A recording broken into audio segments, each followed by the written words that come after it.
Neste vídeo aqui eu vou falar dos lançamentos do primeiro semestre da Não Sou Uma Editora, deste meu projeto 100% independente. Vamos lá? Tudo será tão bárbaro e diverso. A sua elaboração é lenta, não vem da mesma forma numa linha de montagem, não. Aí é ao bel prazer. E o príncipe de Nupular, com seus clarins de cimitarra, faz parte daquelas coisas inúteis da vida que não precisam de justificativa, porque elas são a própria razão de ser da vida. conciliemos ao crepúsculo. Então, começando em janeiro, eu publiquei uma nova edição de uma novela de minha autoria chamada Olho, Coisa, Coisa, Movimento, ou Todas as Vezes que Meu Coração Saiu pela Sua Boca. É uma novela em que eu tento homenagear os trigênios.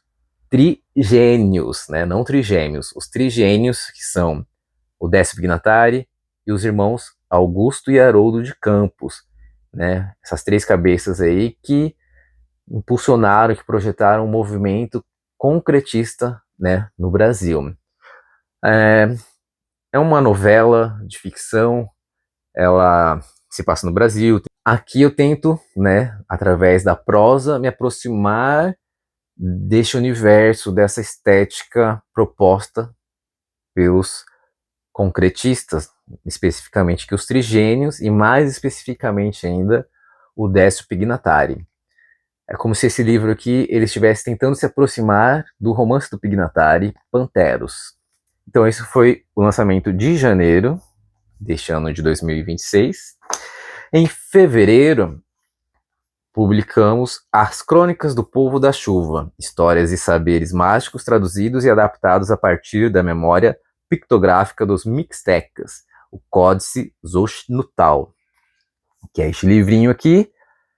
Na Não Sou Uma Editora, eu mantenho algumas, vamos dizer assim, algumas linhas editoriais, né? Uma delas é de ficção, que é por onde eu publico os meus livros de romance, de novela, contos, né? São livros de minha autoria.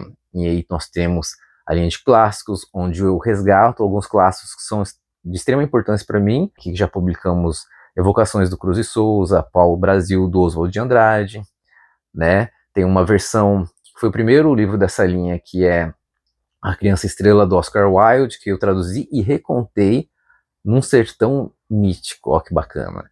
Mas aqui, então, As Crônicas do Povo da Chuva é um livro que se encaixa na linha de esotéricos, apesar de trazer muita bagagem aqui histórica, né, principalmente da Mesoamérica. Eu resolvi encarar ele de uma maneira esotérica, em respeito até à forma como os povos, né, como os Mixtecas enxergavam, né, o seu dia a dia, o seu modo, exerciam e realizavam o seu modo de pensar, de viver. Então aqui, o que eu fiz?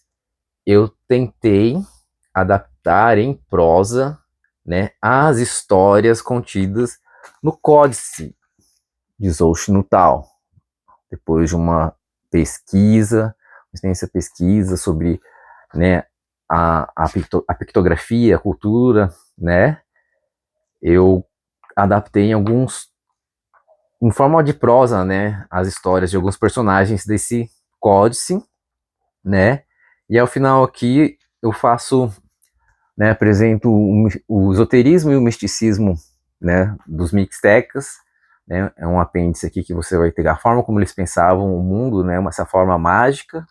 E essa foi a nossa edição de fevereiro. Continuando aqui. Aí, janeiro, fevereiro, março, a gente não publicou nada. E em abril, mais uma nova edição, que é uma edição de Outros Eram Apenas Ossos, que foi o segundo romance que eu publiquei. Isso aqui é também uma novela. É um thriller, né, de suspense sobrenatural, né, um pouco aí de realismo mágico, passado em uma cidade fictícia do Brasil, chamada Sonho Etéreo, e é uma novela que eu gosto bastante e achei interessante trazer ela com essa nova roupagem aqui e com uma capa que talvez chame um público diferente, né? Um público leitor novo. né, para os meus trabalhos.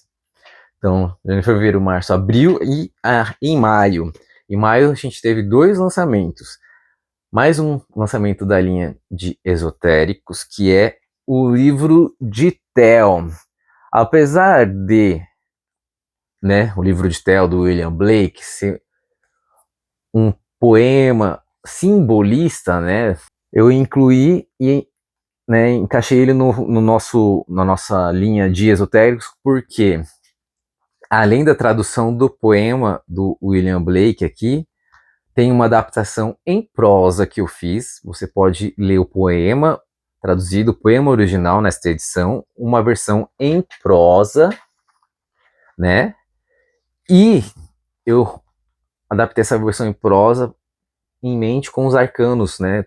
Transformando os personagens, imaginando os personagens do poema do William Blake aqui, como se fossem arcanos do tarô. E aí, ao final do livro, eu criei uma espécie de jogo de tarô, né, a partir dessa cosmogonia, né, dessa mitologia criada pelo Blake, né? E aí a gente vai ter uma forma de você jogar o tarô a partir dos arcanos maiores, né? E poder revisitar, recontar essa história aqui, este poema do Blake, de várias maneiras, de várias perspectivas. Então, por isso, ele entrou na nossa linha de esoterismo. E tá uma edição lindíssima, gente. E foi o primeiro lançamento de maio. Aí em maio também, uma nova edição, né? Que é para trazer os livros para uma roupagem mais atual, né?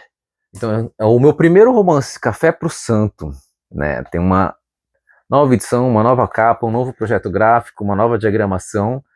Aqui a gente tem uma história fantástica, uma literatura fantástica, né? E é uma alegoria sobre colonização, sobre resgate de identidade, né? E uma homenagem a um grande, uma grande figura, uma grande personagem aqui da minha região, que é no Mato Grosso do Sul, que é o Marçal Tupã-I. Tupã-I significa o pequeno trovão, não, o pequeno deus trovão.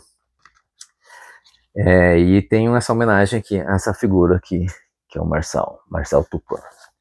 Então, esse livro aqui já tem seus 11, 12 anos de existência e ganha uma nova edição com essa capa aqui, lindíssima, esse projeto gráfico, que vem se adequar às exigências editoriais e dos leitores dos dias de hoje, né?